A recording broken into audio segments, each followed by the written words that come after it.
Okay, guys, I'm going to give you a few seconds here. I'm phoning the Dean Elliott. Phoned me back from the Board of Education, so we'll give them a call back here right away. Just give you a minute or two. Hopefully, he's still in the office. He phoned at 4:01. So yeah, we're gonna phone him back right away. We're gonna phone Dean Elliott from the Board of Education, and we'll see what happens here. I just got a. Hi there, you've reached Dean Elliott, Science Consultant. Are you kidding me? January 14th. I'm in the office all week. Please leave a message and I'll return your call. I just fucking got a call from you, man. Okay, we're gonna keep calling him here. Maybe he's on the phone.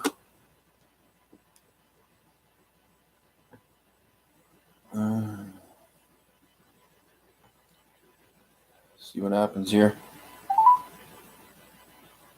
Hi there, you've reached Dean Elliott. He just left me a message, so he's in the office.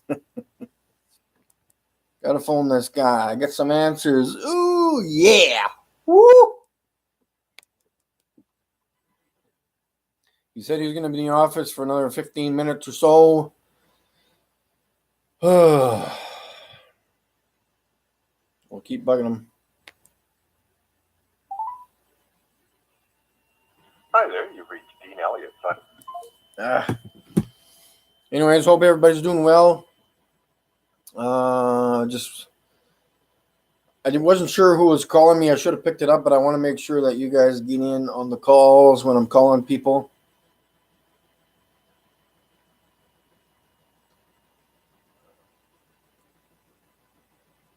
Hopefully we can get a hold of him here. Hi there, you've reached Dean. If not, we will give him a call hopefully later in the week. I just got a call for whoever's joining in. I got a call back from the education board there. I'm just returning the call. They said they were going to be there for another 15 minutes or so. I just wanted to make sure that you guys got on in the call. But it seems like he may be on the phone. There we go. Beautiful. Good afternoon, Dean Elliott. Hi, Dean. How you doing? It's Mike returning your call there. Oh, yeah, okay, good. Yeah, I was just hung up the phone and literally 8 seconds later, so I thought that something had gone wrong with the phone there. Oh, cool. Yeah, so I was just kind of, I don't know if you know what I'm phoning about. I had left a message with a few people here, I think.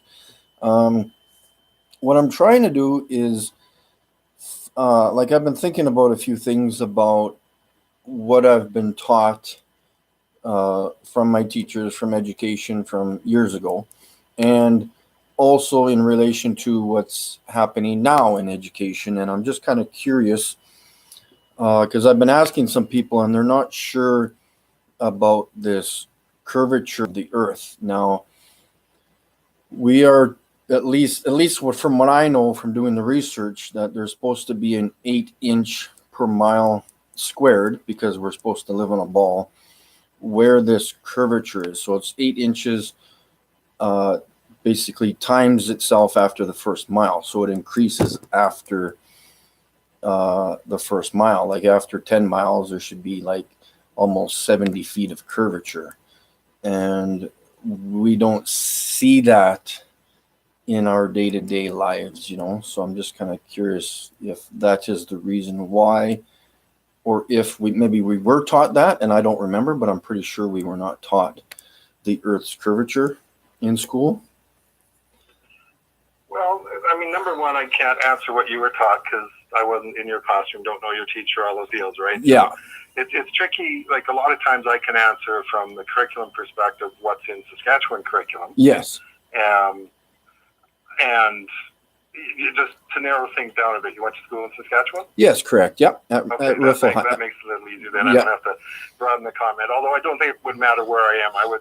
Yeah. I don't think we actually teach any math around the curvature of the Earth. Okay. Like there might be a gung-ho teacher in grade 12 physics, that we don't teach it for that reason. And so I'm going to answer your question a bit in a way that might seem a little long at first. Yep. But in grade 12 physics, when we're talking about force and acceleration and centrifugal acceleration, we typically talk about Galileo's thought experiments of shooting a projectile horizontally. Yeah. And that it falls because of the curvature of the Earth. So we don't do any math in that to specifically say, here's what the accepted value of so many inches or feet per mile for the curvature is. And if some teacher really, that was their thing, and because teachers, I always look at the curriculum as it's sort of like the electrical code book. It's the bare minimum you're supposed to do. Yeah. Obviously, teachers go further with various topics that either they're very interested in or their kids are very interested in. Yeah, for sure. At lower grades, I don't think there's anywhere in science curriculum, and certainly not in what we have now. And I should know the K-12 science because everything that's out there since 90 or any statement where we're even saying to kids, the Earth is curved. In social studies, kids look at globes. Yeah. And so obviously they look at map projections too, and teachers would typically talk to kids about how a map is a two-dimensional representation of a three-dimensional object. And so the assumption is Earth is that three-dimensional object and it has that curved shape. So in social studies, in like sort of the grade 2, 3, 4 area, kids look at globes. I would think these days, as opposed to before Apollo landed on the moon, we never had pictures from space that show that it looks like a sphere. So I think that's a piece in common culture now that I would guess teachers don't talk about as much. Yeah. That if we went back, I think even beyond your time and my time, but like literally 50, 60 years ago, 70 years ago, nobody had pictures of the Earth from space. Yeah, the first picture was in 1972. So again, when you were in school, how did you know that you were on a ball if the first picture was taken in 1972? And then in relation to that, like, again, if you shoot a projectile up into the air, the Earth is supposed to be rotating. So if it went up like a mile into the sky, it should land like a few hundred feet away from you, if not 1,000 feet away from you, because you're rotating below that object that you shot up into the sky. Correct, but most of us never are in a situation where we're shooting a projectile that high. So Okay. I would say in our day-to-day experience of the vast majority of the people, Yeah. obviously there are people out there who do things that are out of the ordinary. I would say in our day-to-day normal experience, we have no reason to believe the Earth is round. Okay, good. Yeah. Because most of us aren't in a situation, especially, again, you go back 50, 60 years in the prairies where we didn't have tall buildings other than elevators. Yeah. So you don't even really see the curve of the horizon. Yeah. Whereas I think back to 10 or 12 years ago being in the BMO building in Toronto, which on the 72nd or 76th floor, Yeah. you start to get that feel. Yeah. Or when you're in an airplane, you start to get that feel for the curve. My hand's moving here, which is probably not helping you at all, but it's making me feel better. Okay. That that curve, you happen to live on the coast, which of course we don't, and you see the mast of the ship, and the ship itself start to sort of go away as it disappears. So I think people on the prairie typically look at a map, and I'm looking at a map of Saskatchewan on my wall here, Yeah. and they feel like it is a very flat place. Yeah. Because day-to-day experience, you unless you're in a plane, you get a chance to see, quote, see a whole bunch of the world at once. So on that very small scale, like if you're an elementary school kid, whether you're walking to school, whether you're getting a ride to school, you're probably only going a few miles. Yeah. And you're going in we just don't have phenomena that help us see that, which I think is so true in so much of science, that a lot of things that science believes, your day-to-day intuition doesn't seem to match that. Okay. Right? Like in physics, a lot when we talk about an object moving in a straight line at a constant velocity continues to do so unless acted on by an external force.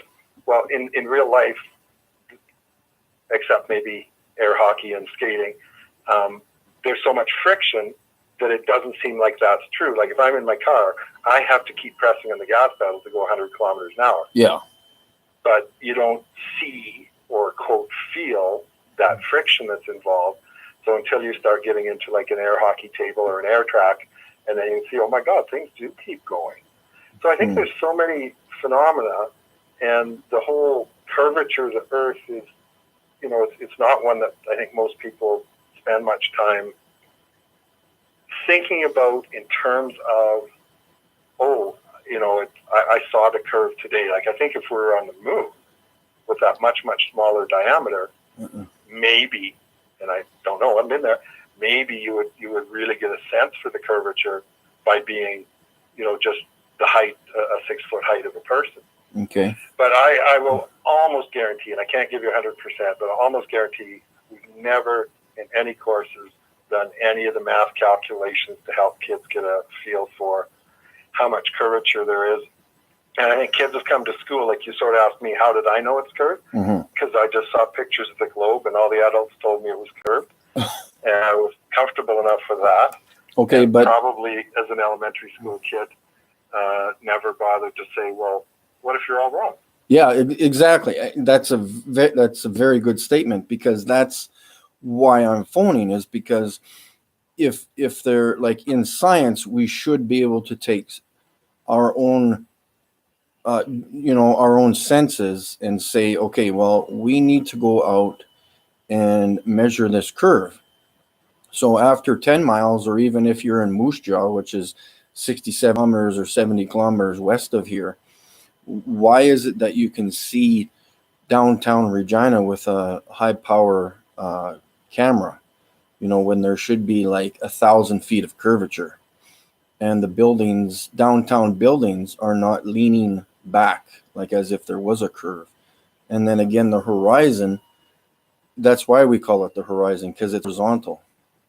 Even because it appears horizontal. Well, because it is. I would beg to differ on adding that one word in there. I think the amount of the curvature is so small is where you run into the issue. So, I mean, if you go back to the days of, not going back to sort of the 1880s with the old Bedford level experiment. Yeah. And that look there, that they were convinced the Earth was flat because of, sort of the same thing, looking over the length of this canal. Yeah. And it seemed that it only changed when people put a whole bunch of same height posts along the length of the canal. Yeah. So I would say, the Moose Jaw Regina thing, I think somebody would have to put a whole bunch of, I don't know how high, if you'd have to be 20 feet, 50 feet, 100 feet high structures at every kilometer or 2 kilometers or 5 kilometers, and then try and sight along the top of those and see if they're horizontal. And I think you would see over that distance that they don't show up as a straight line. So, again, looking from Moose Jaw to, I don't know the actual number for in 67 kilometers, 70 kilometers, how much curve there is. Yeah, well, I haven't looked that up. Don't have it on the top of my head. Yeah, well, it should be the day-to-day experience. You don't get that sense and feel. But that's one of the challenges, I think, with a lot of the science we teach to kids is, we're made of atoms that are vibrating. Well, I don't feel like I'm vibrating. Yeah. Right? So I think there's a lot of things that when you get into different levels, when you just look at the data, you go, oh, okay, that's what it says. And sometimes you have to go, wow, that's not what I feel or see or touch or smell in my day-to-day reality. Yeah, well, exactly. And like because we should be able to trust our own senses, like if Earth is spinning at 1,000 miles an hour, which we're taught or told anyways, at what point do we feel that spin? And then we're supposed to be hurtling around the sun at 66,000 miles an hour. So at what point am I supposed to be feeling all this motion, Well, and isn't that the bizarre thing, that humans have evolved in such a way that you don't? We should. Like, why Well, don't we? Because Yeah, you think so. but I don't. but maybe And but I don't know why we've evolved to not feel it, other than the fact that if I felt like I were going 1,000 kilometers an hour or whatever that speed is, I don't know. Based on the way we live now, we would probably think that I'd be sick, throwing up. But on the same thing, when I look through my eyes, everything's upside down. yeah, but if But we're the brain corrects for that and shows it right side up, and yet we know if we build a pinhole camera to model the eye, the light coming in actually shows up on the back of our retina upside down. But our brain has evolved in such a way, or that it sees it right side up. So yes, we should be able to trust our senses, but then I think there's that level we get to with a lot of phenomena where our senses aren't good enough because they're not meant to be those scientific measuring instruments. They're meant to be senses that allow us to function and live as a human. Yeah, but if we're told we're spinning, should we not sense that spin? Because that's a lot of motion. That's 1,000 miles an hour spinning east. So basically, if we flew in an airplane to Toronto at only 500 miles an hour, how do we get there if the Earth is spinning faster than we're flying? And yet we know if we go on a merry-go-round, yeah, we'll feel that motion, right? Yeah, exactly. And that's what I mean. Like, we can trust our senses. It's just we're told not to. Like if I see the horizon and it's flat, then it is flat. It's not a trickery or some phenomenon that may or not be happening, because if I go in an airplane at 35,000 feet, the horizon will always rise to my eye level, and it's still flat, because that's what the horizon is. It's not called the curvizon. It's basically rises to your eye level all the time, which is strange, because if you're on a ball, it should drop. You should see some kind of curvature at some point, either going to the left or to the right. I think it really comes back to the scale. That if we as humans were 3 or 4 miles tall, yeah, or the Earth were much, much smaller, yeah, then I think the phenomena you're describing, yeah, then I think we would see the curve. Why we don't feel the spin, I don't know.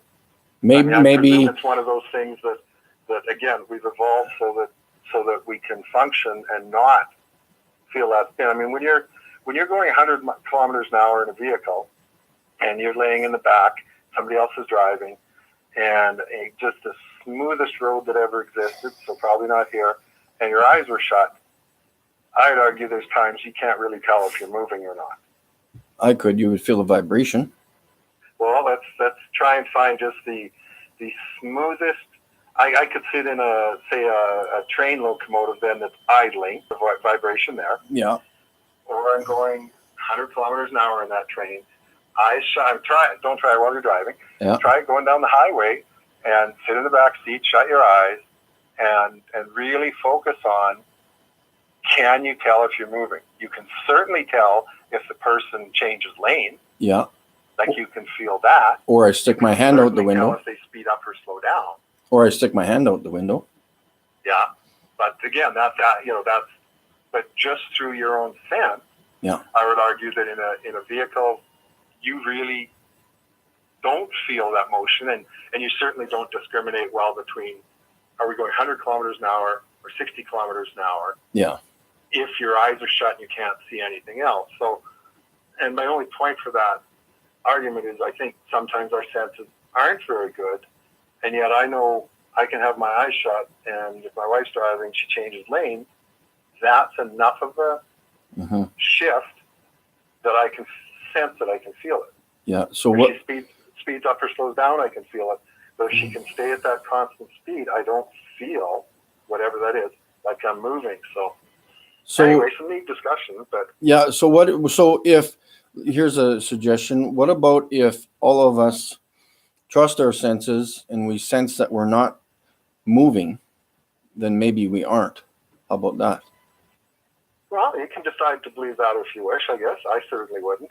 Okay, but I know that I'm not moving at this moment. Like, I'm sitting here in my chair at my house, and I know I'm not spinning. And that, because I can sense. If I get in my car or start walking down the hallway, I know that I'm moving because I can feel the air beside me, or I'm knowing. I just know that I'm moving. And it's the Yeah, same. I Yeah. understand. Like, I don't feel like I'm moving right now either. I'm Yeah. sitting in my chair in my office. Yeah, I exactly. don't feel like I'm spinning. I don't feel like I'm moving. Yeah. But I'm totally comfortable with my belief in science that this Earth is spinning, and the Earth also happens to be revolving around the sun, and the whole darn solar system probably also has its own motion. And for whatever reason, those are all canceled out in us so that they don't interrupt with our day-to-day being able to function. Okay, what about doing an experiment with the children in the school to see if you can measure the curvature? I think if a teacher chose to do that, they certainly could.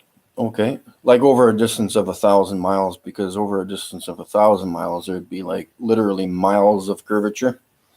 Yeah. And then again, here we go. And then we can talk like even from coast to coast. At what point does water curve or bend over a distance of 1,000 miles? Yeah, I'm not sure what you mean by water bend. Well, exactly, because we're supposed to gravitate away from our own senses and things that we're told, because water's natural properties is to remain level, because we use it as a leveling tool when we build cities.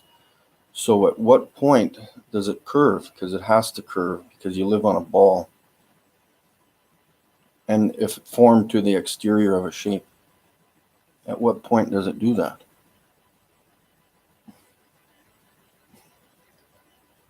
Well, yeah, to me, so if you had a river that went, say, along the 49th parallel there along the border, Mm-hmm. if that were an example of the river, from one end to the other, it would have the exact same curvature, but in a very localized distance, it would appear flat the same way that dirt, to me, would appear flat, right? Yeah. Because the gravitational attraction, if we just assume that the Earth is truly a sphere and doesn't have the bumps of mountains and that, so let's say the diameter is whatever it is, if that diameter is always the same, then there should be the same amount of gravitational pull on the water everywhere.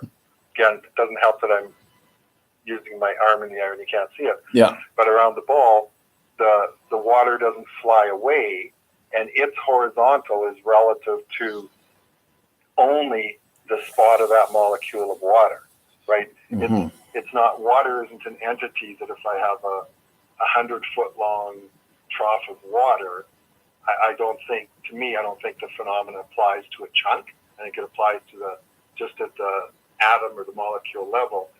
Each of those is pulled the same amount, so all of their neighbors look like they're side by side. Yeah, and we also have to, and we have also to decide that you either buy into that basic science or not, and some people don't. And if they don't, that's, like they could say they gotta, that's their choice. Yeah. And I'm certainly not here to convince you one way or the other. You just sort of want to know, do we teach those things? Yeah. No, we don't specifically teach, here is the amount of curvature of the Earth. Yeah. Probably some teachers talk about how our senses sometimes don't match with what we have learned in science Mm-hmm. because of the different ways in which we're able to measure. And again, we've talked about some different examples. Mm-hmm. But ultimately, I don't know, other than an interesting debate Yeah. or discussion, to get back to all, you wanted to know, do we teach that? And the answer is no. But And my guess would be it wouldn't matter where I was in the world today, what country, state, province, whatever, the answer would probably be the same. I'd be shocked, just having done this job for 15 years, Yeah. in the sense of what other places do for their curriculum, if anybody would actually have kids but if do that. okay, but if you're teaching the kids that they live on this spinning ball, and they're supposed to like there should be a science experiment or demonstration, because the students should ask questions. They said, okay, if I live on this ball and it's round, where's this curve? And then the teacher would say, okay, well, let's go outside and do a measurement test. And they should take things in the distance, like buildings or cities that are 60 miles away, that should be hidden behind the curvature at 1,700 feet of curve, but yet the students see that city from 60 miles away, they should question that. They should say, why am I seeing that downtown structure, downtown buildings of a city that's 60 miles away? And then they look at the Earth's curvature chart, again, which is 8 inches per mile squared, which comes up to even more than 1,700 feet of curve. So it should be hidden behind the curve, because the tallest building in Chicago is just over 1,700 feet. Now, if someone takes a picture from the opposite side of Lake Michigan or whatever the Great Lakes are there, over the body of water there has to be 1,700 feet of curvature. If there isn't, things need to be questioned. Why am I seeing something that's 60 miles away?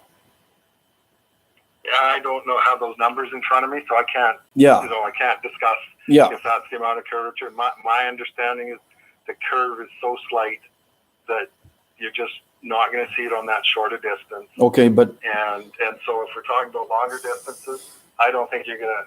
I honestly don't think you'd find, again, other than maybe a high school physics teacher. Yeah. Teachers are not going to walk out and do an experiment with the classroom during the day that says, "Let's look at a building 100 miles away." I just don't think. But if high school classes are set up to do that. Okay, but if you're teaching something, should you not be able to come up with some proof of something? Like if I'm teaching the kids that they live on this ball, should I not provide some proof of a ball rather than just suggest it? I think most people are comfortable enough seeing the pictures of the Earth from space as some of that proof, seeing the phases, seeing how the sun moves, and other people would say, no, I can give you these alternate explanations. And I think when people have alternate explanations, which they're welcome to have, you can't prove or convince otherwise, because there's always, well, what about this? What about this? So I don't know. I think there's a whole lot of science where you have to accept, quote, on faith, not like religious faith, but science faith, that this is what we have discovered over the years. I think it would be hard to find a mainstream scientist who didn't say, yeah, of course we work on the assumption that the Earth is round. A lot of the science we do wouldn't work if that weren't true. But back to your point about how it doesn't seem to jive with our senses, I agree, and I think it's just the scope of, we're very tiny on a very large curved surface. Okay. So that's, I don't know how you can convince somebody otherwise when we don't have the opportunity to put either a very tall person or a much smaller curved surface to then see that phenomenon. Okay, what if I sent a weather balloon up to 120,000 feet in elevation and recorded that, which people have done, and yet the horizon again rises to the camera's eye level, and again the horizon is still flat and level? How do we explain that? How high do I have to go in order to see this curve that is supposed to be naturally there, which isn't so far? Well, I think you'd have to find an Earth scientist who was in that area to answer those questions, right? Yeah. If you start pushing me on the science questions, okay. It's like, well, I'm not the scientist. Okay. I write the science curriculum. Mm-hmm. So I have to take what science tells us is true. And we get that things in science change. Yeah. Right? There's all sorts of beliefs, like, and some are very artificial, right? Kids will say, well, Pluto was a planet, now it's not. Right. And that's just because a group of guys sitting in a room made a decision on it is or isn't.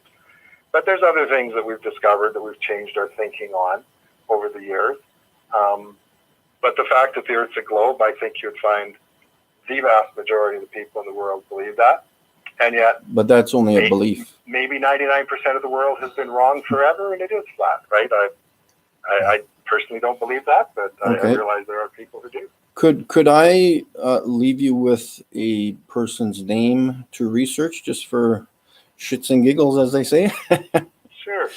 His name is Robert Simmons, and he works for NASA. And he, you can look him up on Google. He creates the blue marble shot for the iPhone 4. And that's what he has to do. He has to create it because they don't take real actual photos of Earth. They're just images. So you can just maybe just research that and kind of get a bird's eye view on who that guy is.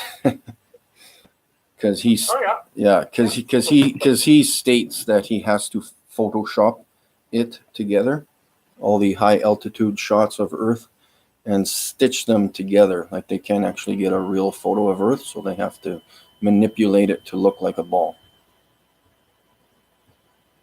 So, yeah. Well, I guess we can both give different explanations for why that is what it is. Yeah. But yeah, no, that's great that you phoned me back and could return your call. And yeah, I'm just kind of trying to find some answers and stuff. And you had mentioned that, like you said, like who would I be able to talk to? Like out of all that, maybe like a university professor that would maybe know more about like science stuff or. Oh, I don't have a person in mind. Yeah. I just know that I am not the scientist who does research around the geography, the shape of the Earth, the planet. That's not my field, right? Yeah. So whether that's just a physical geographer, like maybe the physical geography department at the U of R might be a good, or U of S, depending which you're closer to, might be a good spot. Okay. Cool. So that'd be, Awesomer. that's I don't know what else I can add. That's sort of the best I got. Yeah, for sure. That's awesome. Okay, well, I'm sorry to hold you back there in your office. You're probably wanting to get home. No problem. Yeah, well, thank you very much for your time then.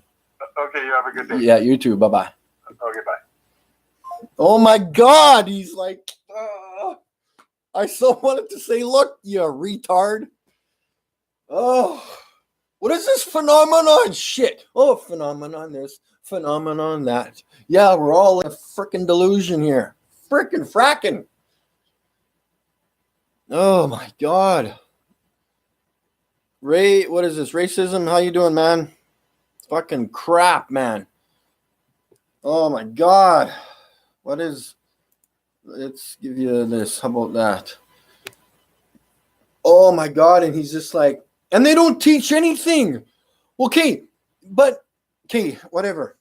They're all zombies. Everybody's a freaking zombie. They're zombies. And he even said, what did he say? He said something like, he kept saying, believe. Well, I live on a planet, and planet this. And we're so small in relation to the globe. Oh, I know. I don't care how big this effing ball is that you think you live on. There's supposed to be a freaking curve. I don't care if it's a friggin' apple, a soccer ball, a beach ball, or whatever the frick you want to call it. There's going to be a frickin' curve. Oh.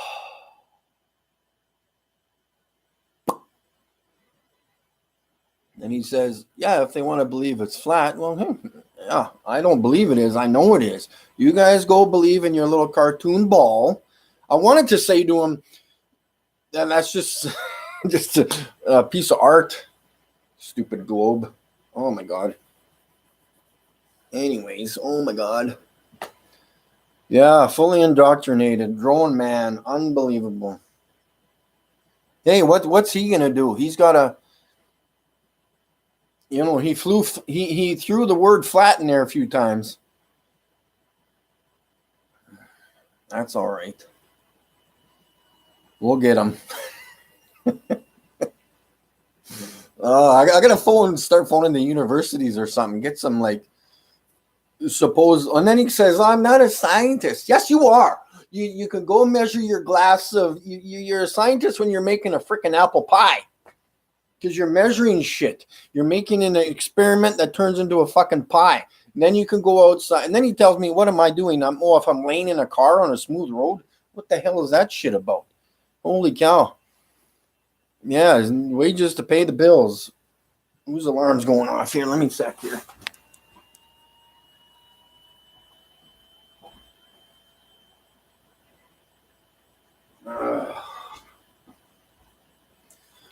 Yeah. So, anyways, at least we got to talk to him and finally got into the education system at least.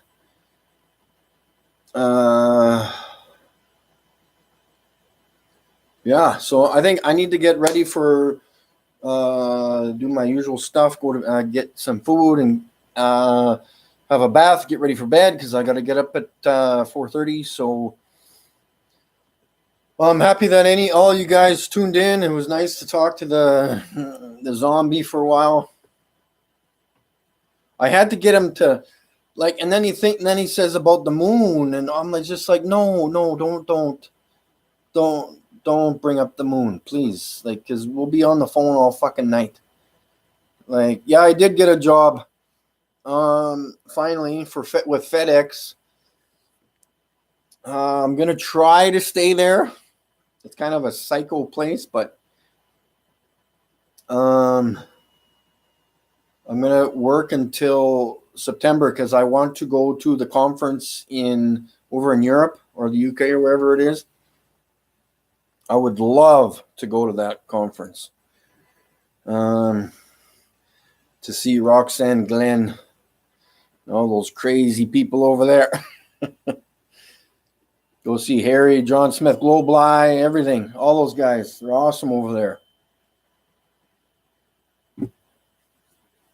Oh my God. Yeah, so I'm going to let you go and hopefully we can chit chat with you later and we'll try to bug NASA, see if we can even get a hold of Robert Simmons. I'd really like to. Big divide going on, bro. Yeah. I'd really like to even see if it's even possible to talk to this guy. I'm surprised there isn't more people trying to get a hold of him, or like if Jaron was trying to get a hold of him at some point. I don't know about that, but we've got to get these people on the phone somehow. Like I really don't get it. One of these days, man, if I had extra money, I'd be cruising down. I'd be talking to them in person at some point.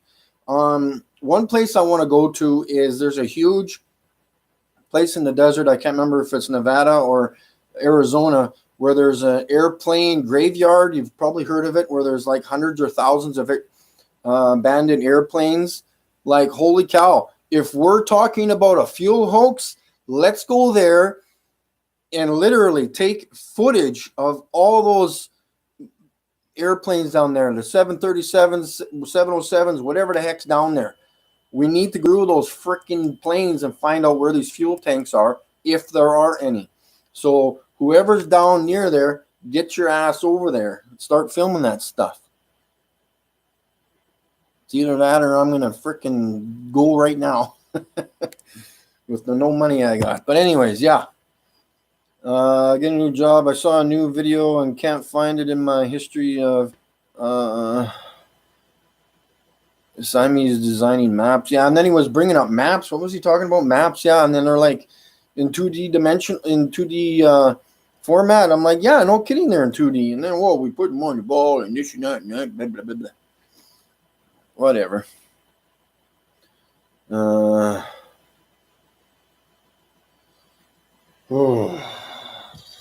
Oh yeah, Robert Simmons, yeah. Well, I had to get something in him. I said, look, you got to take 2 seconds to look up Robert Simmons, man. He like, I know we could turn these teachers around, but it's like the pilots. They're going to lose their jobs. But there's something wrong with the system. It's majorly wrong with the system. We have to like talk to the head of education. We have to talk to and literally say, look, pal, the earth is flat. You give me proof or I'm going to the news. That's the only thing. You gotta be blunt. It's either flat or it's round. We can't have these cartoon globes in the classes because that's junk. We got to get to the point. So I think next time I'm just going to say, hey, look, pal, the earth is flat. We're not spinning because none of us feel like we're spinning. It ain't no stupid phenomenon or some circus we're in. We can all trust our own senses because it's all real. We are not spinning. I was going to ask him about the stars and why they don't fucking move. the Polaris or whatever the hell it is, why doesn't that move? Why doesn't the Big Dipper change its positions all the time? Why isn't the handle over here at some point? Why aren't they should be changing all over the place? Frickin' hell.